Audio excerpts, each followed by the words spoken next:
छत्तीसगढ़ में आदिवासियों की आरक्षण कटौती के मुद्दे पर बीजेपी के नेतृत्व में प्रदेश व्यापी चक्का जाम किया गया। इस चक्का जाम से आम लोगों को खासी परेशानियों का सामना करना पड़ा।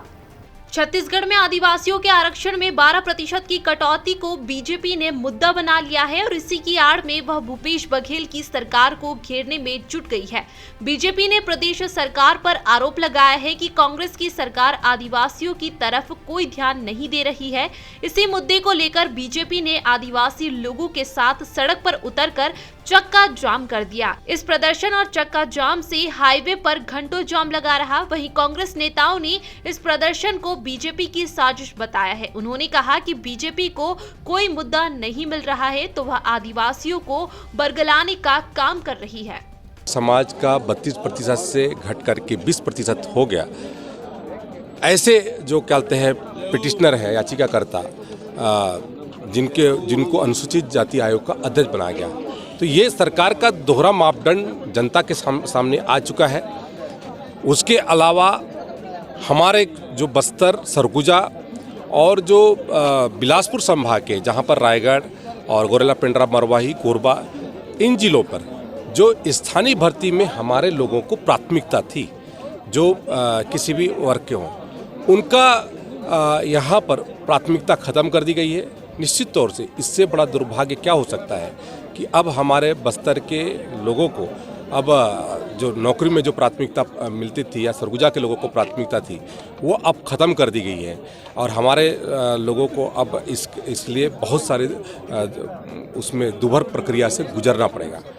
तो उस विषय को लेकर के हमारा यहाँ पर नारायणपुर सहित पूरे प्रदेश के 35 जिलों पर इस कार्यक्रम को आयोजित किया जा रहा है और सरकार को चिताया जा रहा है। पिछली बार भी हम लोगों ने कहते हैं संभाग स्तर पर कोंडागांव में धरना किया था, तो उसके कारण से सरकार ने वकीलों की एक टीम गठित की और अभी जो हम लोगों ने जिले स्तर पर एक चक्का जाम करने का जो निर्णय लिया, तो मैं आज सवेरे कहते हैं मुख्यमंत्री जी का ट्वीट देख रहा था, जिसमें उन्होंने कहा कि 1 और 2 तारीख को दिसंबर को एक विशेष सत्र बुलाया जाए आरक्षण के विषय को लेकर के।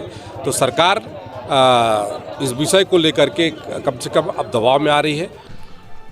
सबसे पहले मैं ये बताना चाहूँगा, ये आरक्षण की नीति के लिए जो याचिका दायर की गई थी, तत्कालीन सरकार के मुख्यमंत्री आदरणीय रमन सिंह जी ने 12 में प्रस्तुत किया था और उसी समय जांच कमेटी भी एक रखी गई थी, जिसके अध्यक्ष नंदकीराम कंवर, राम विचार नेता, पुन्नूलाल मोहले, ब्रिजमोहन अग्रवाल और माननीय केदार कश्यप जी शामिल थे। जिसमें क्या लिखा है क्या नहीं लिखा है उन्होंने मुख्यमंत्री रमन सिंह के पास प्रस्तुत किया, लेकिन मुख्यमंत्री ने उस सूची को, उस जांच कमेटी की रिपोर्ट को संलग्न नहीं किया और बिना संलग्न किए ही उन्होंने याचिका लगा दी और 7.5 साल तक, जब 18 तक उन्होंने राजनीति किया, सरकार थी, फिर उन्होंने संज्ञान क्यों नहीं लिया। आज मैं कहना चाहूँगा, अभी के जो चक्का जाम, धरना प्रदर्शन कर रहे हैं, मैं भी आदिवासी हूँ, मुझे भी आरक्षण चाहिए, लेकिन ऐसी घटिया सोच, ऐसी घटिया मानसिकता और दोगलेपन की राजनीति हम नहीं करते। और यदि करना ही है, चक्का जाम करें। और केदार कश्यप जी अभी यहाँ वर्तमान में बस्तर में हैं, उनसे पूछे आपकी रिपोर्ट को मुख्यमंत्री क्यों, रमन सिंह ने क्यों कोर्ट में नहीं लगाया या याचिका क्यों संलग्न किया, ये बेहतर तरीके जवाब दे सकता है।